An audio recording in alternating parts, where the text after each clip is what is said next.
Joining me now, Congressman Brad Wenstrup, who also sits on that House Intel Committee. Congressman, good to have you with us this morning. Good morning. Good morning. Thank you. So give us your take on how all of this went down. Well, as you know, we were supposed to have a hearing today, a briefing behind closed doors, as you said, and as Peter King referred to, and we were snubbed basically by the agencies who denied us the access to their information today and to come and speak with us.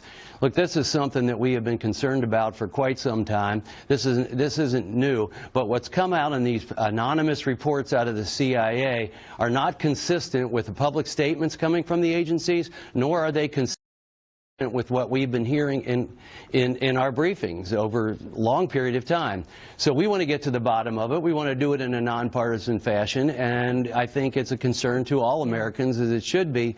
But what we're seeing that's being put out there anonymously remains to be validated or not. Well, that's the issue. I mean, you've got all of these stories. The latest one coming out saying that Vladimir Putin personally oversaw which pieces were going to be released from this hacking, and the charge in the last couple of days that there was a direct connection, according to some sources at the CIA, between the hacking and Donald Trump winning the election. So those are very, very stark, dramatic proclamations, and yet the sourcing is very light. So you guys wanted to actually go to the source anonymously, behind closed doors, not anonymously, but behind closed doors, and get some answers to that, right?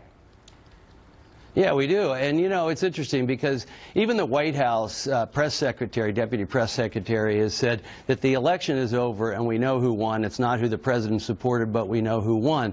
And the president has now ordered a deep dive into this through ODNI, through Clapper, where we should get all our intelligence agencies together and really put the pieces together and see what actually took place. And let's face it, there's a lot of lessons to be learned from this, and to know how they've been able to do this, why they have done it, and clear up some of the accusations that have been made through this anonymous report. Yeah, I mean, according to Devin Nunes, they have a constitutional responsibility. When you call upon them to brief you, does it lay out what the timely manner issue is on that? And have they given you an indication of when they may do this? You know, it certainly doesn't. We have a constitutional duty to provide the oversight, and they have a constitutional duty to respond to us. We were willing to fly back from our homes to be there to get this done, to get the process underway, and to try and clear this up. And so there's grave concern as to why they denied us access to them and their information. This is our job, and it's their job as well, and the American people deserve the transparency that comes with it, as does anyone that's running for high office. Do you want to speculate as to why they won't show up?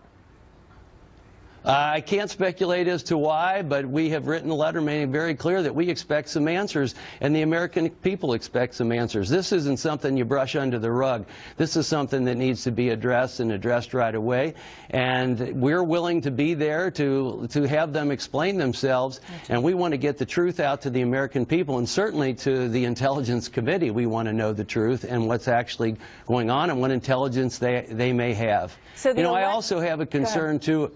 Go ahead. I'm sorry. Well, I just want to ask about the electors, because they've basically asked the same thing, and they have to verify the outcome of this election on December 19th, which is Monday. So I'm assuming that they're not going to get the intel briefing that they requested if you guys aren't getting one. Is that a correct assumption? Yeah, well, I think it would be difficult to get the electors cleared for intelligence briefings at this point, and I'm going to go with what the White House said, that this election has been decided by the people, and that is not an issue at this time. The issue is how they have done this and what we're going to do moving forward, and I think that that's what we need to focus on. Yeah, I think everybody wants some answers, and this hacking stuff is not going to stop anytime soon, so we do need to have a far better handle on how any role that any foreign government might be playing in any of this. So thank you very much, Congressman West. Go ahead, quick comment? You're welcome. Thank you. All right, Merry Christmas. Yeah, if I could add something to that, thank you. Go ahead. If I could add something to it, I think it's important that members of Congress and members of the government are aware of how they can prevent attacks on their own servers, etc. And I don't think that we do a good enough job like we do within the military. That's a great point.